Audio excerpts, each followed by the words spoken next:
दोस्तों चाइना के लिए इस वक्त में काफ़ी ज़्यादा वरीड सिचुएशन आ चुकी है, जिसकी वजह से वो अपना सर पकड़ के रो रहा है, क्योंकि उनका जो मोबाइल एक्सपोर्ट था वो काफ़ी ज़्यादा कम हो चुका है इंडिया, वियतनाम और इंडोनेशिया की वजह से। क्योंकि यहाँ पर मोबाइल मैन्युफैक्चरिंग भी शुरू हो चुकी है, जो इनकी ज़ीरो कोविड पॉलिसी चल रही थी, जिसकी वजह से भाई कई सारी कंपनियों ने कहा भैया हम दूसरी कंट्री में बनवा लेते हैं, तुम्हारी वजह से तो भैया फैक्ट्री नहीं चालू हो रही, अलग अलग प्रोटेस्ट चल रहा है, तो जिसकी वजह से भाई दूसरी कंट्री के अंदर गए और उन कंट्री के मज़े आ गए, जिसमें से इंडिया, वियतनाम, इंडोनेशिया एक है। ऊपर से कई सारी जो चाइनीज़ टेक्नोलॉजी है उसको यूएस ने बैन किया कि भैया हमें चाहिए नहीं, वहाँ पे भी थोड़ा स्टॉपेज लगा। ऊपर से कई सारे सैंक्शन लग गए यूएस की वजह से इनके ऊपर, तो वहाँ पर भी इनकी ट्रेड थोड़ी स्टॉप हुई, जिसकी वजह से इंडिया, वियतनाम और इंडोनेशिया अब 50% तक मोबाइल मैन्युफैक्चरिंग करके एक्सपोर्ट कर रहे हैं दूसरी कंट्रीज़ के अंदर। हालांकि ये अभी भी टॉप मोबाइल फ़ोन एक्सपोर्टर है, क्योंकि 50% इन्हीं के पास में है, लेकिन बाकी कंट्री के अंदर जाता देख इनको थोड़ा सा मतलब दुख लगा है कि यार ये कैसे हो गया हमारे साथ। दोस्तों ईयरबड्स या फिर ईयरपॉड तो आपके पास में होंगे, लेकिन क्या उसमें कैमरा लगाया जा सकता है? आप कहोगे नहीं यार जगह तो नहीं होती, लेकिन एप्पल करने वाला है ऐसा। एप्पल ऐसा एक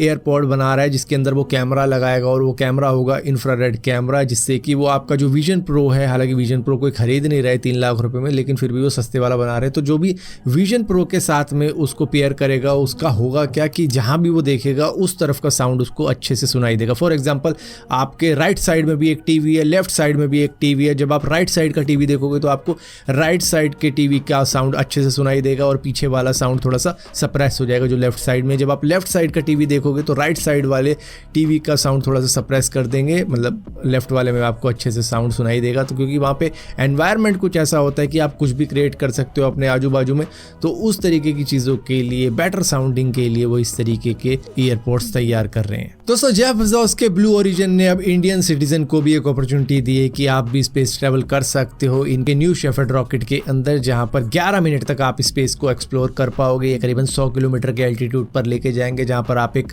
सब ऑर्बिटल फ्लाइट का नज़ारा ले सकते हो, जहां पर सिर्फ रजिस्ट्रेशन फीस $2.5 है, जहां पर आपकी वेरिफिकेशन की जाएगी और बाकी सारी जांच पड़ताल की जाएगी।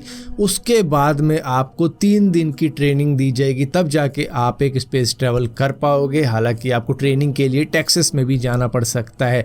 अब यहाँ पे आप कहोगे चलो यार रजिस्ट्रेशन फीस तो $2.5 तुमने बता दी, लेकिन एक्चुअल फ़ी कितनी होगी जो हमें पे करनी पड़ेगी उस सीट पर बैठने के लिए, जो कि अपने एक कैप्सूल के अंदर बिठाएंगे और स्पेस में लेके जाएंगे, और 11 मिनट की फ़्लाइट होगी टोटल।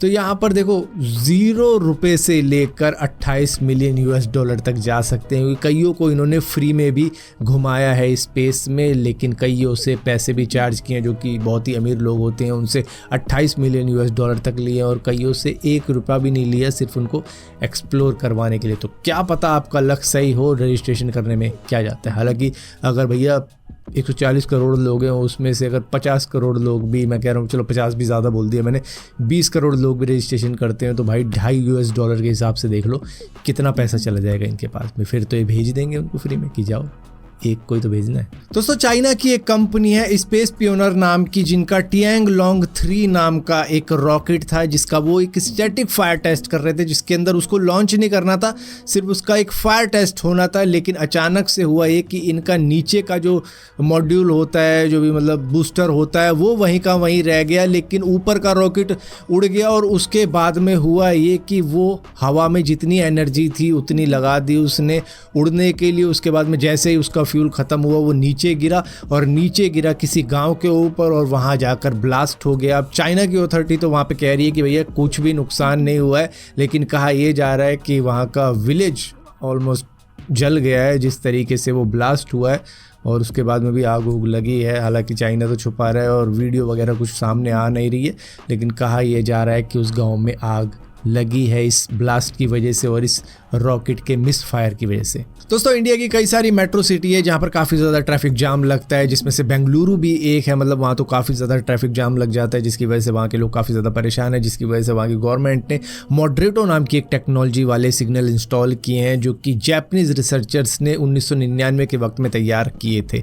ये रियल टाइम ट्रैफिक को डील करता है। ऐसे नहीं है कि भैया सिग्नल पे कोई है नहीं, लेकिन वहाँ का फिर भी ग्रीन कर रखा है, उसके बाद में दूसरे रोड पे काफ़ी ज़्यादा ट्रैफिक हो रहा है, वहाँ का फिर भी रेड हो रखा है। तो मतलब जो भी टाइम मिलता है ना जी कि 1-1 मिनट बाद ग्रीन सिग्नल होता है, उससे काफ़ी ज़्यादा ट्रैफिक जाम हो जाता है, तो ये उसको फॉलो नहीं करता है। ये सिंपली खुद से देखता है कि ट्रैफिक का फ्लो कैसा है, किस रोड पे ज़्यादा ट्रैफिक है, वहाँ के सिग्नल को ग्रीन करवा देता है, जहाँ पर खाली है वहाँ रेड कर देता है। तो इस तरीके से ट्रैफिक को संभालता है, जिसके हिसाब से 30% तक ट्रैफिक जाम कम हो सकता है बेंगलुरु के अंदर। और ऊपर से एम्बुलेंस फ्रेंडली भी, अगर इसको लगता है किसी रोड पे एम्बुलेंस है तो वहाँ के ट्रैफिक को ग्रीन करवा देता है कि भाई पहले इनको निकलने दो। तो इस तरीके से काम करता है ताकि जो ट्रैफिक का फ्लो है उसको देखेगा कि किस रोड पे ज़्यादा ट्रैफिक है, मतलब कितना टाइम लगेगा इनको निकलवाने में, फिर अगले को खोलेगा, फिर ऐसे काम करता है ताकि ट्रैफिक जाम ना लगे। दोस्तों आपके पास में कोई पुराना स्कूटर पड़ा है दादा बाबा के ज़माने का, बजाज का, वेस्पा का, तो भाई उसे संभाल के रखना, बेचना मत, क्योंकि वो एक एंटिक कलेक्शन है। आपको नहीं मालूम 10-15 साल बाद उनकी कीमत कहाँ पहुँच जाए, क्योंकि वेस्पा ने जो अभी 946 ड्रैगन एडिशन लॉन्च किया है उसकी कीमत 14,27,000 रुपये है इंडिया के अंदर। अब आप कहोगे क्या इसके अंदर हायाबुसा का इंजन डाल दिया है? नहीं, 150 सीसी का इंजन है, वो भी सिंगल सिलेंडर, 12 इंच के टायर है और फ्रंट में डिस्क ब्रेक दे दिए। लेकिन क्योंकि ये एक लिमिटेड एडिशन स्कूटर है, सिर्फ सारी दुनिया के अंदर 1888 यूनिट ही इसकी बेची जाएंगी, तो मतलब कि इसकी कीमत स्काई रॉकेट तो होगी ही, क्योंकि पुराने वक्त में यही स्कूटर चला करते थे। लेकिन अगर आपके पास में है तो भाई संभाल के रखना। और ये इसलिए किया गया है क्योंकि ये हांगकांग के अंदर लूनर न्यू ईयर सेलिब्रेट कर रहे हैं, जिसकी वजह से इसके अंदर आप ग्रीन ड्रैगन ग्राफिक्स देख सकते हो। तो भाई अगर आपके पास में पुराने स्कूटर पड़े हैं ना इस डिज़ाइन के, तो सोच लो उनकी कीमत कहाँ जा सकती है अगर इस तरीके से मॉडिफाई कर दे तो।